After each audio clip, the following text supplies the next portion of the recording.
একটি জঙ্গলে বাস করত একটি রাজহাঁস ও তার 3টি ছানা। তারা তিনজনই দেখতে ছিল খুবই সুন্দর।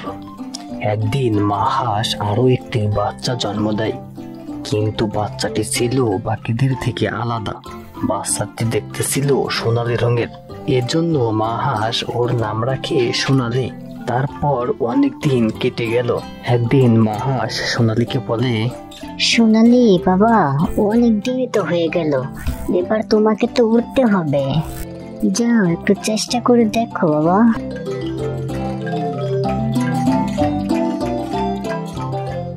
মা, আমি অনেক চেষ্টা করলাম কিন্তু উড়তে পারলাম না।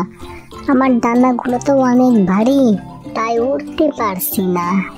এর কিছুক্ষণ পর একটি শিয়াল শিকারের খোঁজে হাঁসের বাসার সামনে আসে। আরে আরে বাহ, হাঁসগুলো তো দেখতে অনেক সুন্দর, না জানে খেতে কত সুস্বাদু হবে। যাই, ওদের থেকে 2টি হাঁস খেয়ে আসি। তারপর শিয়ালটি ওদের দিকে এগিয়ে যায় আর বলে, বাহ বাহ বাহ, তোদের দেখতে তো অনেক সুন্দর, না জানে তোদের খেতে কত মজা হবে। এই আমার দিকে এক এক করে এগিয়ে আয় তো, আমি তোদের খেয়ে চলে যাই। শিয়ালকে দেখে মা হাঁস ও বাকি ছানারা ভয় পেয়ে যায়, কিন্তু সোনালী শিয়ালের সামনে এসে দাঁড়ায়। তুমি আমার মা ভাইদের উপর খারাপ নজর দিও না, তাহলে কিন্তু ভালো হবে না বলছি। এত পিচ্চি বাচ্চা আমাকে ভয় দেখাচ্ছে, তাহলে দেখ তোকেই আমি প্রথমে ভোজন করব। এ কথা শুনে সোনালীর খুব রাগ হয়ে যায় এবং তখনই শিয়ালের উপর হামলা করে। আর সোনালীর ঠোঁট থেকে এক ধরনের বিষাক্ত ধোঁয়া বাইর হতে থাকে, আর শিয়ালের অবস্থা খারাপ হয়ে যায়। ওরে মা, বাঁচাও বাঁচাও রে, আমি পালাই। তখনই শিয়ালটি পালিয়ে যায়। তার দিকে মা হাঁস খুব খুশি হয়ে যায়।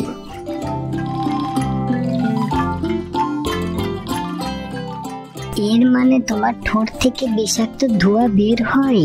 তোমার ঠোঁটে কি মিরাক্কেল! তুমি যখন রেগে যাও তোমার ঠোঁট থেকে বিষাক্ত ধোঁয়া বের হয়। আমি উড়তে পারি না, তাই কি হয়েছে?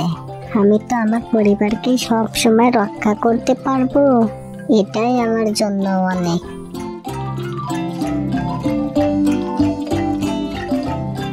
পরের দিন মা হাঁস বলে, বাবা, তোমরা আজকে খাবার সংগ্রহ করতে যাবা না? হ্যাঁ মা, আমরা যাব এখনই, কিন্তু মা বলছিলাম তুমিও যদি চলো আমাদের সাথে।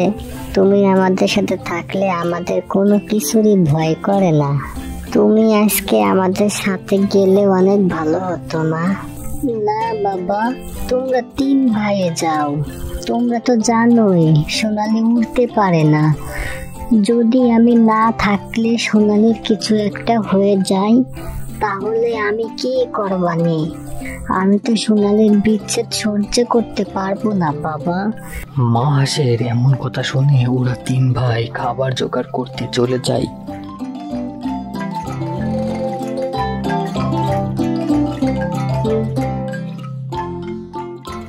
এবং বড় একটা গম খেতে এসে নামে। আর ওদের ভেতর থেকে একজন বলে, শোনো ভাই, আমার যে এগুলো আর ভালো লাগতেছে না। কেন রে, কি হয়েছে? আমরা 3 জনে কি সারা জীবন কষ্ট করে যাব, আর ওদিকে সোনালী ও কি সারা জীবন বসে বসে খাবে? আমি কিন্তু ওকে আর খাবার দিতে পারবো না। আরে ও তো উঠতে পারে না, ওকে একটু খাবার দিয়ে সাহায্য করলে কি হবে আমাদের? আরে তোমরা এটা বুঝতেছো না কেন? ওকে আমরা আর কতদিন এইভাবে খাবার খাওয়াবো? তোমরা একবার এই বিষয়টা ভেবে দেখো। ওর জন্য কিন্তু মা আমাদের সাথে আসতেছে না।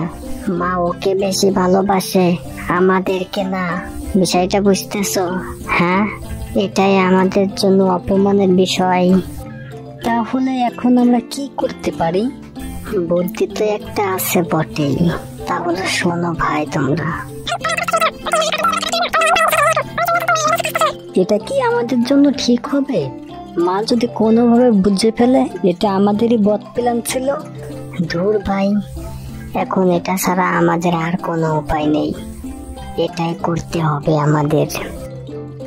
তারপর ওরা খাবার নিয়ে বাসার দিকে রওনা দেয়।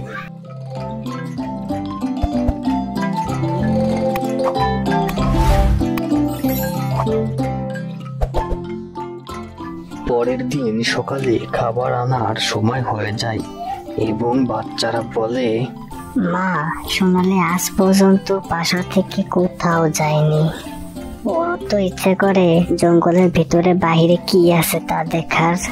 আরে পাগল, ও তো উঠতে পারে না, তাই কোথাও যেতে পারে না। এখন আর কি বা করার আছে বলো তোমরা? সোনালি উঠতে পারে না তাই কি হয়েছে? আমরা তো আছি, আমরা আজই জঙ্গলের ভিতর বাইরে কি আছে তা ঘুরিয়ে দেখাবো সোনালিকে।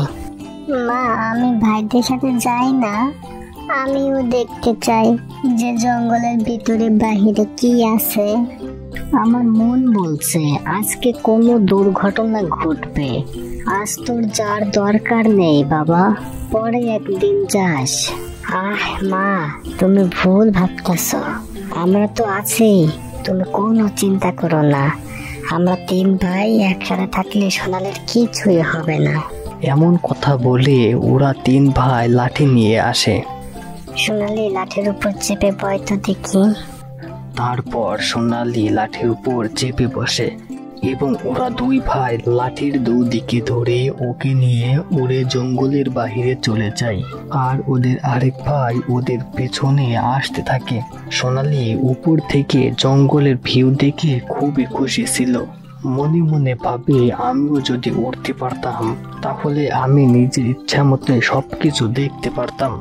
ওরা উড়তে উড়তে একটা নদীর উপর নিয়ে আসে এবং লাঠি সহ ওকে ছেড়ে দেয়।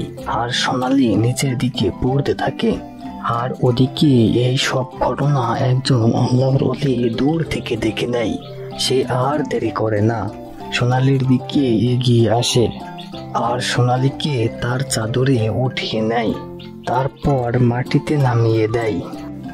আমি সব জানি সোনালি, তুমি কোনো চিন্তা করো না। আল্লাহ যদি চায় তুমি উঠতে পারবে। আর ওদিকে ওরা 3 ভাই মন খারাপ ভাব নিয়ে মায়ের কাছে যায়। মা হাঁস 3 জনকে দেখে ভয় পেয়ে যায়।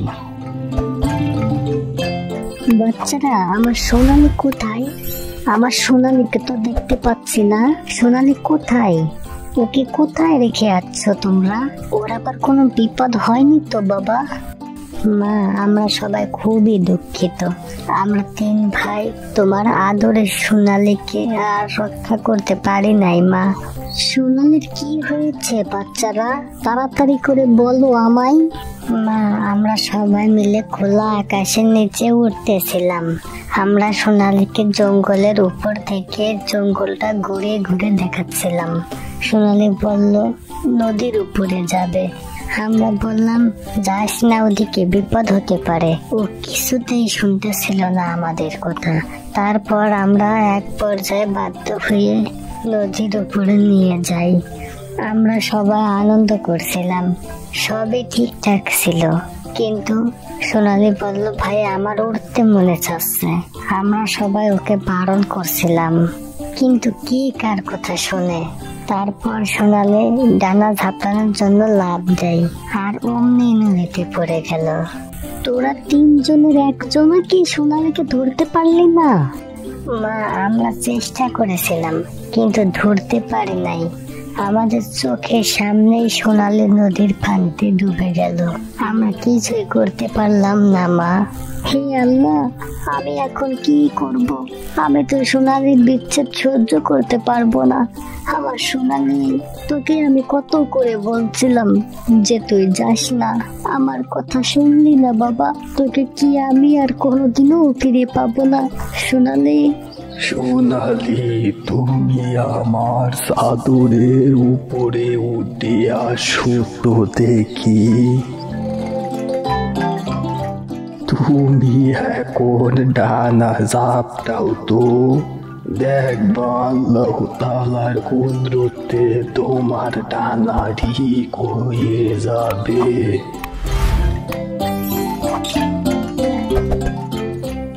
আহ হা হা, আমি উঠতে পারছি, কি মজা! হে আল্লাহ, তোমার দয়ার কোনো শেষ নেই। ধন্যবাদ বুজুর্গ সাহেব, আপনার দোয়া আল্লাহ রাব্বুল আলামিন কবুল করেছেন। বুজুর্গ সাহেব, আমি আপনার সাথে থাকতে চাই আমার বাকি জীবনটা। আমার ভাইরা আমার শত্রু, আমি কিছুতেই আমার বাসায় যেতে চাই না, শুধু দূর থেকে মাকে দেখে চলে আসবো। না সোনালি না, তুমি ভুল কখনোই করো না। তোমার ভাইয়েরা না বুঝে এ কাজ করেছে, তারা এখন তাদের পাপের জন্য অনুতপ্ত হচ্ছে। তুমি গেলেই দেখবা তাদের ভুল তারা নিজেরাই স্বীকার করে নেবে এবং তোমাকে অনেক বেশি ভালোবাসবে। সোনালি, তুমি এখনই খুব দ্রুত বাসায় চলে যাও, ওদিকে দুষ্টু শিয়াল তোমাদের বাসার দিকে এগিয়ে আসতেছে। তুমি আর দেরি করো না, তোমার মা ভাইদেরকে বাঁচাও। ধন্যবাদ বুজুর্গ সাহেব, আপনার সাথে কি আবারও দেখা হবে? আল্লাহ পাক যদি চায় তাহলে অবশ্যই দেখা হবে। তারপর সোনালি বাসার দিকে রওনা দেয়। সাবালক যারা আছো তাদের জন্য, হে মানব জাতি, তোমরা আল্লাহর কোন কোন নিয়ামত অস্বীকার করবে? ঘুমানোর আগে বালিশে মাথা দিয়ে বিষয়টা একবার ভেবে দেখো প্লিজ, আমি আর কিছুই বলবো না। এদিকে শিয়াল হাসির বাসার সামনে চলে আসে।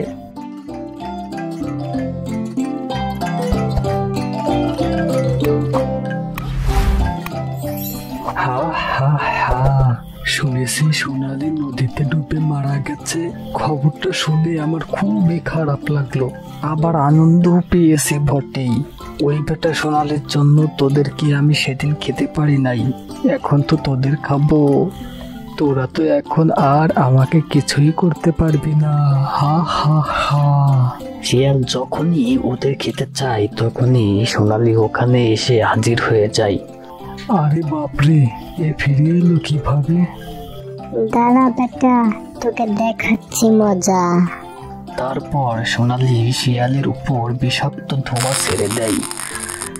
শিয়াল বিষাক্ত ধোঁয়া সহ্য করতে না পেরে ওখান থেকে জীবন নিয়ে পালিয়ে যায়।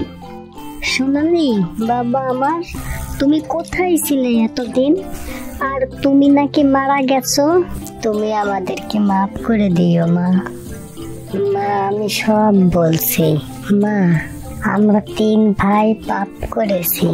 আমরা 3 ভাই সেদিন সোনালীকে নিয়ে যাই সোনালীকে মেরে ফেলার জন্য। সোনালীকে আমাদের খুবই বিরক্ত লাগতো।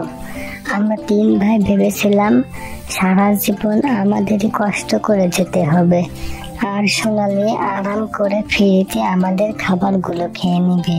তাই আমরা সোনালীকে নদীর উপর নিয়ে যাই আর ওকে নদীতে ফেলে দেই। সোনালী ভাই আমার, আমাদেরকে তুই ক্ষমা করে দে। আমরা তোর সাথে অন্যায় করেছি, আমরা আর কখনো এমন কাজ করব না ভাই। আরে ভাইয়া, তুমি কি করছো? তোমরা নিজেদের ভুল নিজেরা বুঝতে পারছো, এটাই আমার জন্য অনেক। আরে সোনালী, তুই ওখান থেকে বেঁচে ফিরলে কিভাবে? ভাইয়া, তোমরা যখন আমাকে ফেলে দিলে তখনই একজন আল্লাহর ওলি আমাকে এসে ধরে ফেলে এবং এক পাহাড়ের নিচে নামিয়ে দেয়, আর তার দুয়ার উচিলায় আমার ডানাগুলো ঠিক হয়ে যায় এবং আমি উড়তে পারি।